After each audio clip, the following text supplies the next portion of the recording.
kita bukan berkongsi kasih, kita berkongsi individu itu. Okey, baik. Tapi Datuk, macam mana kita nak cari titik tengah tentang keadilan? Datuk ataupun coach? Coach. Bakal Datuk maksudnya. Tengok saya. Coach. Tengok saya. Saya Amin Kak Amin. Tak lama lagi tu Datuk. Okey, baik. Tu aura Datuk tinggi tu. Amin, amin. Okey, macam mana kita nak cari titik tengah untuk kita adil kepada isteri, untuk kita adil kepada keluarga kita, untuk kita adil kepada anak-anak dan juga orang sekeliling. Okey. Bila menyebut tentang individu, individu terkekang dengan 3 perkara. Ini perkara yang kena faham. Ini yang orang kata bab kongsi ni. 3 perkara. Pertama adalah persoalan masa. Masa. Kenapa? Masa kita hanya 24 jam je. Ini perkara yang kita selalu nampak. Sebab tu bila orang sebut tentang persoalan kita ada banyak pihak yang perlu jaga kan. Selalunya orang kata apa? Aku ni ada masa ke? Itu persoalan yang terfikir. Dia bukan persoalan ada masa. Persoalan menyediakan masa. Itu yang penting. Sebab apa? Ramai orang kata, kalau banyak orang yang aku jaga ni, sibuk aku ni, kalau semua jaga. Ini kena faham. Orang yang mana sibuk adalah orang yang pandai jaga masa. Hanya orang sibuk je pandai jaga masa. Orang tak sibuk tak ada masa. Sebab itulah hal itu, apa yang dia perlu buat adalah pertama, kena pandai untuk uruskan masa tu. Kerana masa itu adalah masa emas untuk dia. Maka, kalaulah betul dia ada masa, maka dia kena tengok untuk orang ni berapa minit dia bagi. 1 jam. Ini berapa jam? Ini berapa jam? Ini perkara yang penting yang kena fikir. Nombor 2 adalah persoalan fokus. Ini penting juga. Sebab apa? Bila saja kita dah ada masa, kita kena mewujudkan apa yang bukan sebagai masa yang berkualiti itu. Dan pada ketika itu, kita kena manfaatkan sepenuhnya. Kalau sebagai contoh memang betul untuk mak kita. Maka masa untuk mak kita. Maka fokus kita pada mak kita. Tak payah cerita bab lain.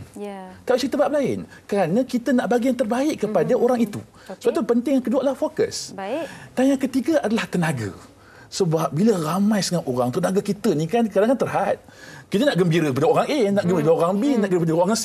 Tiga-tiga kena gembira ni. Sebab tu dia kena stamina. Dia perlu mewujudkan stamina untuk pastikan tenaganya sama rata dah hal tu. Maksudnya kalau betul dia nak tunjukkan kegembiraan kepada yang nombor 1, yang nombor 2 pun sama. Yang nombor 3 pun sama. Sebab itu penting 3 perkara ini. Yang mana pertama adalah persoalan sejauh mana dia mampu untuk beri masa.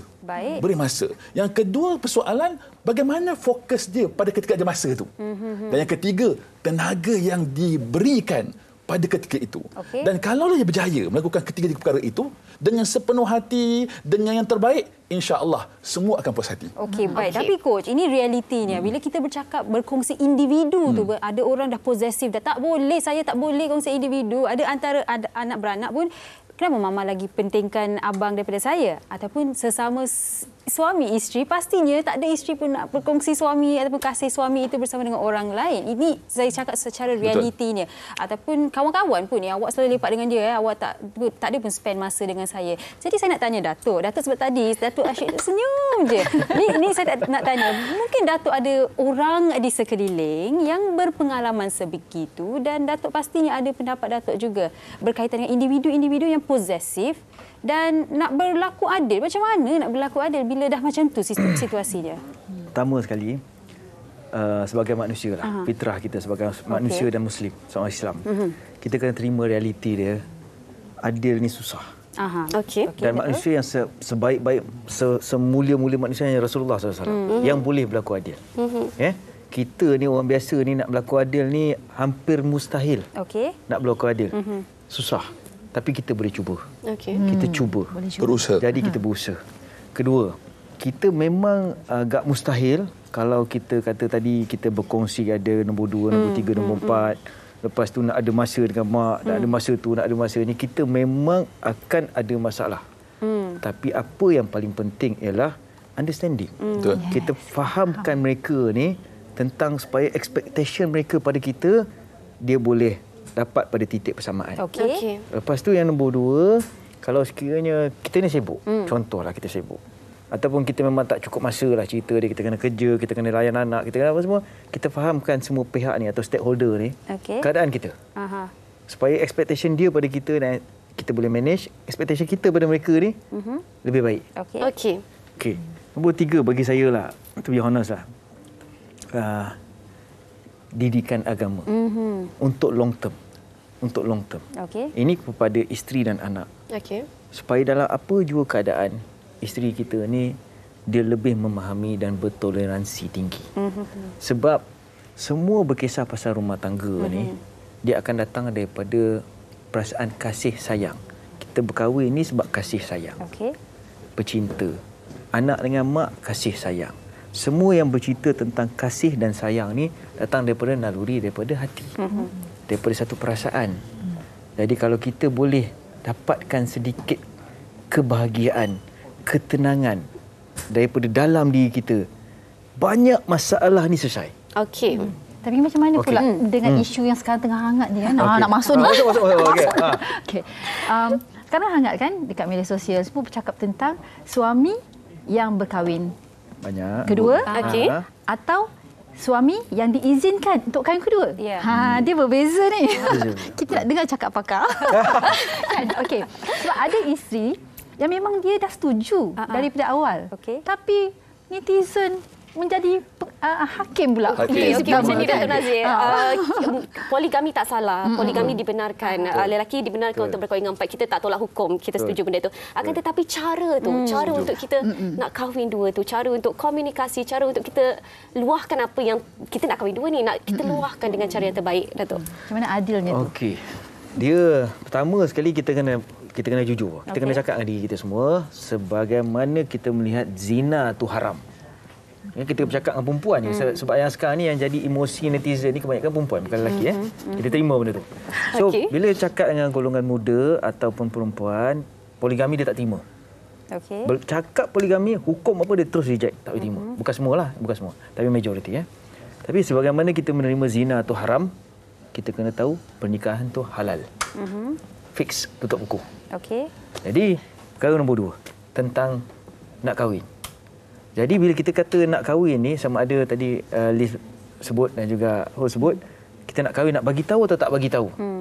Dalam isu kahwin 2, 3, 4 ni, dia tak ada satu kunci boleh selesai semua masalah. Okey. Sebab kita datang daripada pelbagai background, latar belakang yang berbeza. Kita dibesarkan daripada keadaan yang berbeza. Kita ada family yang mendapat pendidikan yang berbeza. Jadi, so tak ada satu kunci yang boleh selesai semua masalah. Dan tak ada satu kunci boleh selesai masalah rumah tangga masing-masing. Tapi ada satu solution kalau kita berbalik selesai masalah. Tapi susah, iaitu Al-Quran. Bukan semua orang terdidik dengan Al-Quran. Orang yang terdidik daripada kecil dengan Al-Quran pun, bila sampai time isteri, suami dia nak berpoligami pun belum tentu dia terima. Sebab melibatkan emosi. Okey. Tapi bagi saya, walaupun hukum membenarkan kahwin 2, 3 atau 4, tapi dia tak paksa kita untuk kahwin 2, 3, 4. Satu tu dah memadai. Nak kahwin 2, 3, 4 ni dia datang dengan pakej tanggungjawab, beban, dan dia datang ni dengan satu hukum yang berat juga. Kalau tak boleh berlaku adil, masyar nanti kita jalan sengit, Allah tengok. Itu bergantung kepada suami-suami yang nak kahwin tu, dia tahu yang dia akan menjawab di akhirat nanti. Besar tanggungjawab dia kalau dia tak dapat didik. Saya suka bila Datuk sebut tadi, persoalan kahwin dan sebagainya ini adalah persoalan agama itu memang terjelas. Yang mana halal, yang haram. Dan satu perkara yang kita faham juga, setiap orang tu membuat satu perkara itu atas pilihan dia. Betul. Atas pilihan dia. Sebagai contoh, orang yang berpoligami, dia memilih untuk poligami. Dan orang yang menerima poligami, dia memilih untuk menerima poligami. Persoalannya adalah apa selepas pilihan tu? Yang ini penting sebenarnya. Sebagai contoh, kalau memang betul dia memilih untuk berpoligami, sebagai contoh, katalah dia memilih untuk berkahwin 1, berkahwin 2. Dan satu kesulitan, dia tahu bahawa setiap satu perkara keputusan yang dia buat itu ada hukum sebab akibat. Sebab akibat. Maka dia kena bersedia. Pertama, bersedia untuk menerima hakikat bahawa akan berlaku sebab lepas akibat lepas itu yang dia perlu hadapi. Dan dari itulah yang mana dia kena bersedia. Sebagai contoh, kalau perlu untuk mewujudkan ruangan-ruangan kefahaman, ruangan-ruangan komunikasi, ruangan-ruangan apa yang mana orang lain cakap itu satu persoalan lain, kerana itu hanya sebagai orang yang mana menghakimi. Dan mereka pun tak sedar tentang apa yang mereka cakap tu. Kerana mereka cakap atas dasar emosi mereka. Tapi bagi orang yang mana berada dalam situasi tersebut, dia kena berusaha untuk memastikan apa yang dia pilih itu dia buat yang terbaik. Itu yang penting. Sebab setiap orang tu ada pilihan dia. Setiap orang tu ada perkara yang dia perlu lakukan dan buat yang terbaik. Itu yang penting. Itu dari sudut perkahwinan poligami. Tapi nak tanya kepada Kak Liz, berbalik kepada apa yang Kak Liz kongsikan tadi, di mana situasi anak-anak menyoal Kak Liz, kenapa Mama berikan perhatian lebih kepada seorang lagi. Jadi dalam situasi begitu, bagaimana Kak Liz pilih untuk berlaku adil walaupun sukar dan ianya menjadi satu cabaran untuk berlaku adil? Mula-mula itu rasa macam sukar lah. Tapi lepas kita gabung semua, maksudnya kita akan cakap lah, okey, buat kerja sama-sama. Adalah kakak, okey, adik nak buat kerja sekolah, tolong. So kita pas kerja tu, diorang buat bersama, bukan daripada I sekali. I dah sibuk. So I bagi diorang, okey, kakak, Mama dah besar kan, dah pandai kan. Sekarang didik adik. Okey. Bukan I melepaskan tanggungjawab, tapi bagi diorang ada rasa bonding tu lah. Bonding tu sebab memang benda ni kadang-kadang tak semua orang dapat melalui. Sebab bila ada diorang ni bukan adik-beradik tiri. Untuk saya anak tiri, anak kandung. Tapi diorang satu bapa, adik-beradik. Tapi ada di luar sana yang bila mak ayah ni, diorang tak rapat. Diorang tahu tapi tak mesra. So benda tu saya tak nak berlaku, so saya bagi diorang bonding tu bersama. Tak tahu, saya nak ajar tapi bukan nak melepaskan tu. Tanya kakak lah, supaya diorang ada. Nanti bila saya tak ada one day, diorang tak rasa segan silu nak bersama dengan kakak dengan abang diorang. So benda ni saya rasa perlu ada, sebab kadang-kadang terlepas pandang kan, kita biarkan diorang membesar. Itu abang, tapi tak rapat sangat. Okey. Benda tu memang berlaku. Banyak. Ada ramai yang DM. Macam mana nak dapatkan bonding supaya diorang rapat tak adik-beradik? So kita yang kena plankan benda tu. Untuk percutian ke, untuk apa ke, untuk buat kerja ke. So maknanya kat sini kita dah tahu dah. Sebenarnya kita sayang diorang. Sayang, kita bagi tahu sayang sebab gini. So kita masing-masing tahulah cara untuk kita bagi tahu betapa kita sayangnya diorang.